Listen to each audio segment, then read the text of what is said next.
fact, I'm here to talk to you about something that we call rapid prototype most of the time, but we can see it from other eyes in order to understand how it might be a useful tool for regenerative medicine and tissue engineering. Yeah, now you can hear me better.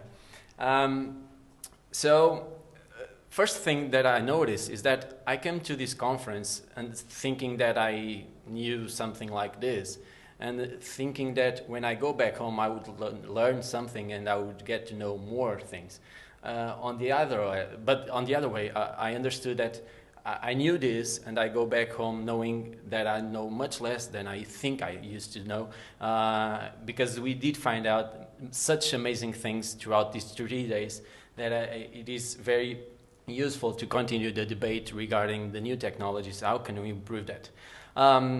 This is the lifespan as I learned that it was the lifespan until a few time ago, when we started hearing about prosthetic in robotics, and we started understanding how can we manipulate some of the things that are taking aging throughout the years.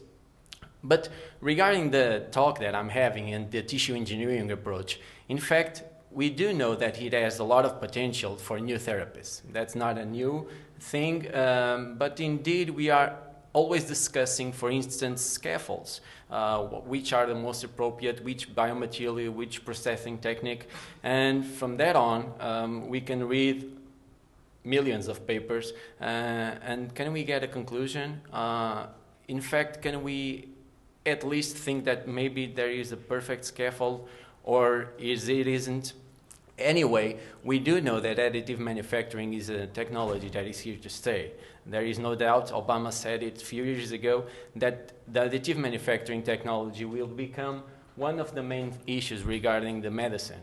And so, if we are talking here about some of the points that we already achieved, we do know that we have a long way to go on, and this is like a roller coaster that we want to be involved with.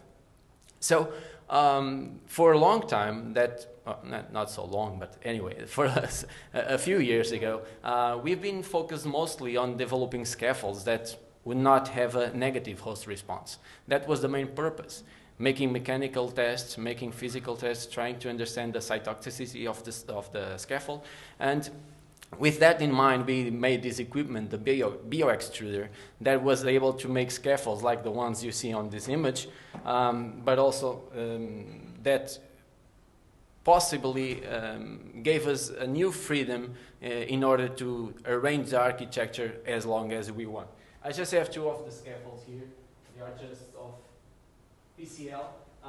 You can just take a look so that you can see that we can change the architecture as we want. We have that total freedom so that you can replicate what you are doing with a very high precisely manner.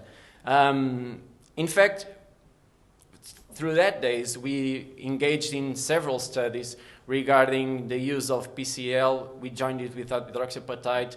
Just recently, we mixed it with nanocellulose. So we are making how to improve this scaffold and how to in vivo we got the response regarding the usage of this scaffold, because indeed the ships keep alive and they are walking. So that's one of the things that we really need to understand is how to improve the life of the animal models, of course, and after that go into the humans. However, just recently we were reading some papers regarding what has changed. Not just so much the structure of the scaffold, but also how it will work in its environment. So how will the integration of the biomaterial be with the surrounding tissue? That came out to be what a challenge. So I'm here to talk to you just about, I didn't call it studies or topics, I call it about challenges, because we see everything in Portugal like challenges, like an opportunity to learn more and to develop new ideas. And so the first challenge was brought to us some years ago regarding something that we heard on this conference, that is osteoarthritis. I'm not American, so I'm not really worried, but they should be, because they are going to have over 67 million people with this problem. And so we do know that it comes with pain and it's not very pleasant, and there is not or better, we can improve the approach that we have been doing on the regeneration of the cartilage. And so we engaged in a hydrozones project. It's a consortium of all over Europe and also Australia, trying to figure out how it can make bioactivated hierarchical hydrogels for cartilage regeneration. That seemed to be a very nice challenge for us. And so we, at home, decided that we needed to make a structure, not like those ones that you see over there, because that will not work for cartilage regeneration, but something that would be able to reinforce the defect, but also could orchestrate the response that we wanted and to degrade in a timely manner to meet the needs of the surgical procedures. And just let me tell you one idea that we have, that some years from now we might be seeing some machines in the surgery operation room when the surgeon opens the knee and then it is printed immediately on the knee of the patient. I do believe that we are not so far from that, but this was our idea. Okay, so let's make a structure that has hydrogels and has a polymer so that you can have the structure induced by the polymer and you have the embedded cells used on the hydrogels. And not just one hydrogel, because the cartilage will not work with just one embedded type of cells. So we wanted to make it bizonal. And how could you do it? We started making some technology approach, and so we were used to make the extrusion, as you can see on those scaffolds, but also trying to make it suitable to get the hydrogels between the microfibers. So as any challenge, you cannot get the very good response at the first time. So this was the first generation machine, second and the third, and I think that we got it on the third. We did a very nice machine with all of the control and all the software included, so that the user could indeed make any kind of architecture that you remind regarding this kind of technology. So this approach really came out to be fundamental to improve the quality of the reinforcement. I'm sorry, but the video, I don't know why it doesn't work on this computer, but anyway, as you can see, just this small approach where you can put the polymer making a filament of, it was just preliminary test PCL, and after that you can change the extrusion to the hydrogel and keep on working, putting the embedded cells wherever you want to put them. So this is our idea. This is working pretty, of course, there is just preliminary results, but indeed they are having a major impact in the what we call the structures that might be useful to reinforce cartilage regeneration. So, second challenge. In Portugal, more than 30% of people complain about pain in the ear. They don't know where it comes from, but after a while they understand that the temporomandibular joint might be causing that pain. And indeed, a surgeon came to us and he said that he had no substitute to the temporomandibular joint disc. And we were thinking, so how do you do that? And he told us, I put a ball of silicone. And we thought, okay, that's not the most appropriate thing, I guess. And he said that usually 5 to 6 months after, they have to be surgery again because it doesn't work at all. So we took chips.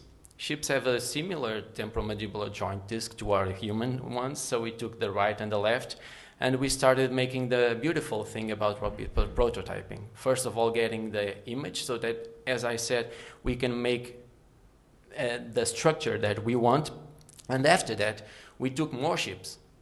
We were able to get more chips, so we took 4 chips and we took the discs from the right and the left, trying to understand if every chip with the same age has the similar temporomandibular joint disc, and they don't. There are some differences regarding on that. That will give, I'll give that idea on the final challenge, but is in fact the individual variability and trying to understand how can we approach that using rapid prototyping. So we understood that using that approach, or even the approach I showed before, might not be the most appropriate for that kind of scaffold. So we came out with an idea of making microfibers and nanofibers together, not with glue, but on the same machine. And after that, we came out with this machine that you can see here that has a very nice improvement regarding some of the things that we've been doing. That is, we put a camera on it. So there's a camera sending the images at every layer to the computer, so that if something is not working correctly, the computer will tell the machine to stop. You don't have to finish the work to understand, oh, it's not perfect, so we have to restart it again. So there's a nice controller over there, and then we can do, in fact, the microfibers and the nanofibers, and in fact understand the proliferation of the cells is much more appropriate to what we want. So getting the structure that we wanted, we came out to the idea of how are we going to do this. It might be a little bit weird to understand this, but now we are making motion analysis of the chewing of the chips.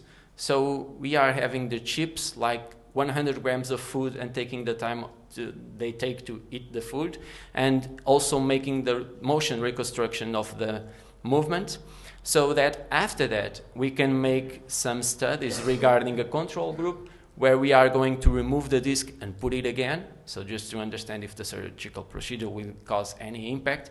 And then we are going to use an elastomer in order to get the more flexible structure that we want, also a ketosene, and I cannot tell you what it will be the next one, but maybe next year I'll give you some ideas about what's our new approach. So third challenge is just, we heard about bone regeneration. Well, we were very interested in bone regeneration for years. That kind of scaffolds, we are just publishing a paper regarding, as I said, the nanocellulose to reinforce that kind of scaffolds. But bone regeneration is not the same throughout every bone of the body. Yeah, we are very complex, so we have different structures. And so someone came to us talking about something that we were really not aware of, that is the split cleft of the palate of most children. And so how can we also help on this kind of procedure? And the techniques that we were talking about maybe cannot be that appropriate to this. So we, in fact, developed a system that we called it multi-material stereo thermal lithography, that we can use two different sources of energy, like the UV and the ER. And you also can use different kinds of multi-materials, so that you can change the resin that you're using to make the scaffold. So we came out with this. We can see here what kind of precision we have on that structure with different type of layers, and also we can understand that we can create a structure that might be useful for this kind of approach, where we have to have precisely the geometry that we need. As I said, this is just the most recent project that we were involved in. We really hope that the European Commission understands the importance of this issue and keep on working on this. So almost finishing, and the fourth challenge is that not many people, yesterday Lisa talked about the bioreactors, but not many people talked about the in vitro culture. And so besides knowing and understanding how the architecture might be useful for us, we also not want to match the biological properties, but we need to match them. We really need to understand that our material properties need to be the target tissue properties. And that's the main issue that we are developing, understanding a multidisciplinary approach regarding what we understand as tissue engineering, and understanding that the cells, the scaffolds, and the growth factors need to be combined in order to make constructs that can be or incubated in vitro or in vivo implantated.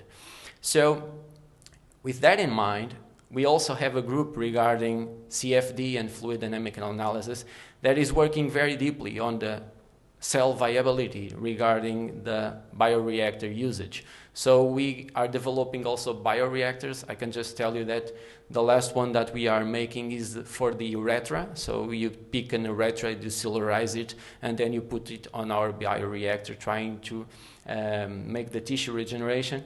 So we are indeed trying to understand different kind of responses that you have on using that bioreactor, namely with this bioreactor and the length of the fluid motion, and also how, if you rotate that space, the response that you might have. So this is a very interesting thing that we need to look up on with, but just to give you an idea of, we don't look only for the architecture, but also how can we indeed get a nice response when you use it in vivo. So this was supposed to be the 5th challenge, or maybe the final, or maybe something that we need to look up onto on the future. Nothing to do with tissue engineering, but Volkswagen announced at the end of 2013 that they sold 30 million Volkswagen Golfs. And they are all the same. Well, of course, they have 7 models, but they are more or less the same. If you go to a shop, you want or you don't want it. You cannot tell the guy, oh, I want it, but I want it 10 centimeters shorter or 15 centimeters larger, or you cannot change it.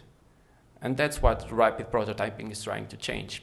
So our final idea that I would like to tell you, this is my new daughter. And so, yeah, she has its own anatomy, its own biomechanics, and its own physiology. And she's totally different from all the 7 billion people that we have all around the world. So are we trying to find, for instance, a scaffold that will be appropriate for everyone, for every place, for every situation?